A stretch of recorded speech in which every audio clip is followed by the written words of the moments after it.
Halo semuanya, Assalamualaikum warahmatullahi wabarakatuh. Kembali lagi bersama saya Dwi Anggaini di channel Obama Study Club, orientasi bersama anak matematika. Nah, pada video kali ini saya akan membahas tentang limit dan kekontinuan bilangan kompleks. Nah, pada materi limit dan kekontinuan bilangan kompleks, ini tidak terlalu jauh berbeda dari limit fungsi aljabar. Nah, oleh karena itu, teman-teman harus mempelajari terlebih dahulu tentang limit fungsi aljabar. Nah, sebelum kita membahas lanjut tentang limit dan kekontinuan bilangan kompleks, kita akan mempelajari terlebih dahulu tentang definisi dari limit bilangan kompleks. Oke, kita lihat definisinya. Misalkan Fz adalah fungsi kompleks dengan daerah asal atau domain. Nah, ini domain F itu merupakan himpunan bagian dari C, di mana Z0-nya itu sama dengan C. Dengan Z0 adalah titik limit dari domain fungsi. Maka dapat ditulis dengan limit Z mendekati Z0 dari Fz sama dengan L. Nah, ini sama dengan definisi dari limit fungsi. Oke. Nah, berikutnya teorema-teorema limit fungsi kompleks. Nah, walaupun beberapa aturan pada limit bilangan kompleks ini sama dengan limit fungsi aljabar, tetapi ada beberapa yang tidak sama dengan limit bilangan kompleks. Nah, sekarang kita lihat teorema-teoremanya.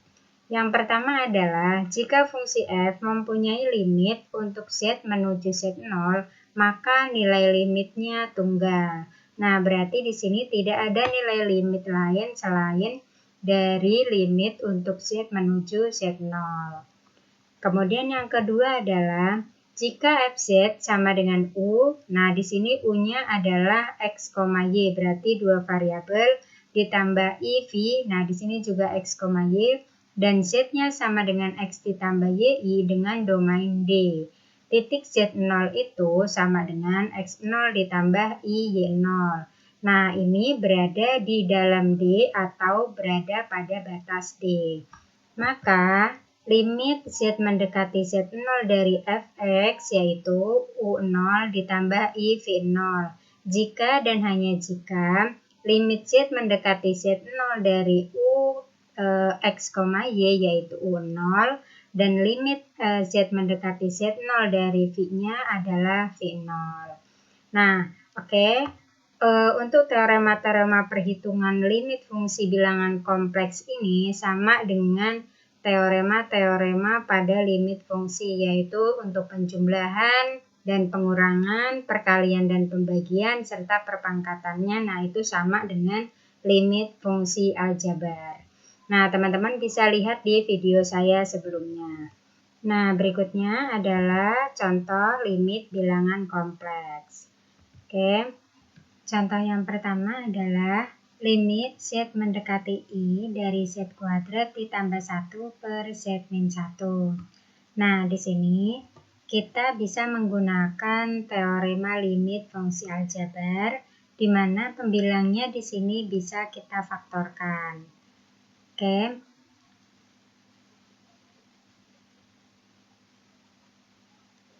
Jadi,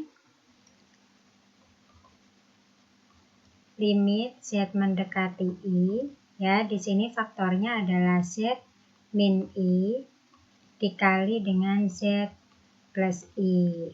Nah, per z min i. Nah, ini kalau dikalikan dengan menggantikan i kuadrat sama dengan min 1, ini hasilnya adalah z kuadrat ditambah 1. Nah, kalau udah seperti ini, kita bisa sederhanakan menjadi limit z mendekati i dari z min i-nya kita sederhanakan, ini 1, jadi ini 1. Jadinya adalah z ditambah i. Nah, setelah kita sederhanakan, kita bisa mensubstitusikan z mendekati i-nya ke z. Berarti i ditambah i sama dengan 2i. Nah, ini untuk limit Z mendekati I dari Z kuadrat ditambah 1 per Z min 1. Nah, berikutnya adalah contoh yang kedua. Selidiki apakah limit Z mendekati I dari Z kuadrat ditambah 1 per X ditambah Y min 1 itu ada. Nah, kita akan lihat apakah limitnya ada atau tidak. Nah, yang pertama, kita akan melimitkan, berarti di sini limit Z mendekati I dari Z kuadrat ditambah 1 per X ditambah Y min 1 sama dengan. Nah, kita lihat di sini kan I. Kalau di bilangan kompleks itu adalah Z sama dengan X ditambah YI ya. Nah, kalau di situ adanya hanya I, berarti di sini X-nya adalah 0 dan Y-nya adalah 1. Oke. Maka di sini limitnya jadi limit Z mendekati 0,1 ya. Karena di sini tidak ada bilangan realnya, hanya ada imajinernya dan imajinernya adalah 1. Nah, di sini Z-nya kita ganti dengan X ditambah YI kuadrat ditambah 1 per X ditambah Y min 1. Oke, nah sekarang kita akan kuadratkan, jadinya limit Z mendekati 0,1 dari X kuadrat ditambah 2XYI dikurangi Y kuadrat, karena I-nya diganti dengan min 1, kemudian ditambah 1 per X ditambah Y min 1. Maka di sini kita sama dengankan limit Z mendekati 0,1. Nah, kita cari yang real dan juga imajiner. Nah, di sini realnya ada X kuadrat min Y kuadrat ditambah 1. Maka kita akan bagi menjadi 2, yaitu untuk realnya adalah X kuadrat min Y kuadrat ditambah 1 per X ditambah Y min 1. Kemudian ditambah dengan sekarang yang bilangan realnya berarti 2XYI per, nah penyebutnya sama, X ditambah Y min 1. Nah, di sini sekarang sudah ada 2, yaitu real dan juga imajinernya. Nah, di sini kita mendapatkan U-nya dalam X, Y sama dengan X kuadrat min Y kuadrat ditambah 1 per X ditambah Y min 1. Kemudian kita juga mendapatkan V dalam X, Y yaitu 2XYI per X ditambah Y min 1. Nah, sekarang kita ingat bahwa sebelumnya di definisi ada limit X, Y mendekati 0,1 dari U, X, Y. Nah, di sini ya. Nah, kita misalkan X, Y-nya itu adalah 0,1 sepanjang garis X sama dengan 0. Maka kita bisa mendapatkan U-nya itu adalah 0,Y ya. Di sini kan kita gunakannya garis X sama dengan 0, maka U-nya adalah 0,Y. Nah, ini bisa kita dapatkan dengan mensubstitusikan X sama dengan 0 ke fungsi U, yaitu ke 0 kuadrat dikurangi Y kuadrat ditambah 1 per X ditambah Y min 1. Berarti di sini hasilnya adalah min Y kuadrat ditambah 1 per Y dikurang 1. Nah, ini bisa kita sederhanakan terlebih dahulu. Maka di sini adalah min Y kuadrat min 1 per Y min 1. Nah, ini bisa disederhanakan jadi min Y min 1 dikali Y plus 1. Nah, di sini per Y min 1. Nah, ini kalau disederhanakan Y min 1 dengan Y min 1, maka hasilnya adalah min Y min 1. Maka kita akan cari limitnya. Limit Y-nya mendekati 1. Nah, di sini ya tadi karena titiknya adalah 0,1, maka Y-nya mendekati 1 dari min Y min 1. Maka hasilnya adalah min 2. Nah, ini untuk yang pertama. Nah, sekarang yang kedua. Nah, sekarang misalkan X, Y-nya ini adalah 0,1 sepanjang garis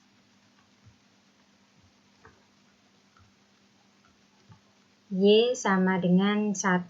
Nah, kalau sepanjang garis Y sama dengan 1, maka di sini U-nya sama dengan X, 1.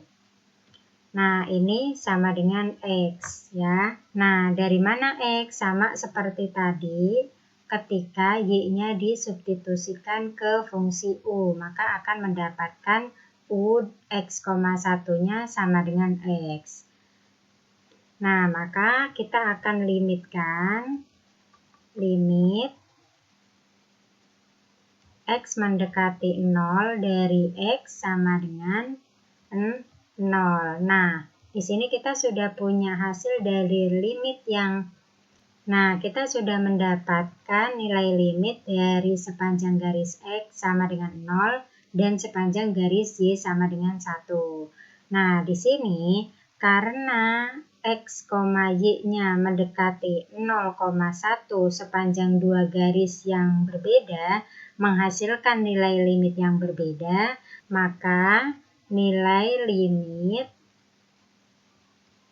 Z mendekati I dari Z kuadrat ditambah 1 per X ditambah Y min 1 ini tidak ada. Ya. Oke. Nah, karena di sini ada dua garis, yang pertama garis X sama dengan 0 dan yang kedua adalah garis Y sama dengan 1, dan ini nilai limitnya berbeda. Kalau nilai limitnya berbeda, maka tidak ada limitnya. Oke. Nah, berikutnya adalah kekontinuan fungsi kompleks. Nah, kita lihat definisinya. Misalkan Fz terdefinisi di D pada bidang Z dan titik Z0 terletak di dalam D. Fungsi Fz dikatakan kontinu di Z0 apabila limit Z mendekati Z0 dari Fz itu sama dengan Fz0. Nah, syarat untuk fungsi Fz kontinu di Z0 adalah yang pertama, Fz0 ada. Kemudian yang kedua adalah limit Z mendekati Z0 dari Fz juga ada. Nah, yang ketiga, limit Z mendekati Z0 dari Fz itu sama dengan Fz0. Nah, maka jika satu dari ketiga syarat tersebut tidak dipenuhi, maka Fz tidak kontinu di Z0. Oke. Nah, berikut adalah contoh dari kekontinuan fungsi kompleks. Nah, kita akan membuktikan apakah fungsi Fz ini kontinu di Z sama dengan 2i. Nah, kita lihat syarat yang pertama tadi. Ya, kita lihat yang untuk Z-nya sama dengan 2i. Maka di sini Fz-nya sama dengan, nah, kita lihat karena Z-nya ini adalah 2i, maka Fz-nya adalah yang 3 ditambah 4i. 3 ditambah 4i. Maka kalau Z-nya disubstitusi dengan 2i, hasilnya tetap 3 ditambah 4, 4i. Karena di sini tidak ada Z. Maka untuk syarat yang pertama sudah terpenuhi. Ini nilai Fz-nya itu ada. Nah, sekarang syarat yang kedua, bahwa limit Z mendekati Z0 dari Fz ya. Nah, sekarang kita substitusikan limit Z mendekati Z0-nya adalah mendekati 2i. Hati-hati di sini. Kalau dia mendekati 2i berarti tidak sama dengan 2i. Berarti yang digunakan adalah Z kuadrat ditambah 4 per Z min 2i. Nah, untuk menyelesaikan ini kita bisa faktorkan pembilangnya. Maka di sini limit Z mendekati 2i dari Z min 2i dikali dengan Z plus 2i. Oke. Nah, di sini per Z min 2i. Nah, sekarang kita bisa sederhanakan. Z min 2i-nya kita sederhanakan, ini 1, ini 1. Nah, maka di sini hasilnya adalah limit Z mendekati 2i ya dari Z ditambah 2i. Nah, ini hasilnya adalah 4i. Oke. Nah, kita lihat kesimpulannya. Karena Fz ya, karena Fz-nya tidak sama dengan limit Z mendekati Z0 dari Fz, maka hasilnya adalah tidak kontinu atau diskontinu di Z sama dengan 2i. Oke. Nah, maka kita harus mencari di titik mana fungsi tersebut kontinu. Nah, kita akan lihat. Nah, sekarang untuk Z0 tidak sama dengan 2i karena kita akan mencari di titik mana yang kontinu. Maka kita akan misalkan di sini adalah Z0-nya tidak sama dengan 2i. Maka yang pertama adalah kita cari dulu Fz-nya. Nah, kalau si Z-nya ini tidak sama dengan 2i, maka kita akan menggunakan fungsi yang ini. Ya, maka di sini adalah Z kuadrat ditambah 4 per Z min 2i. Maka di sini Fz0-nya sama dengan, nah kita akan faktorkan Z min 2i dikali dengan Z plus 2i per, di sini adalah Z min 2i. Nah, oke, kita sederhanakan. Z min 2i dan Z min 2i-nya kita coret ya. Maka di sini hasilnya adalah Z plus 2i atau Z0 ditambah 2i. Oke. Nah, sekarang kita akan cari yang kedua yaitu limit Z mendekati Z0 ya. Karena dia mendekati Z0 berarti dia bukan 2i, maka kita masih menggunakan Z kuadrat ditambah 4 per Z min 2i. Nah, sama seperti tadi, kalau ini kita faktorkan maka jadinya limit Z mendekati Z0 dari Z min 2i dikali Z plus 2i. Nah, gini ya. Kemudian dibagi dengan Z min 2i. Oke, kita sederhanakan.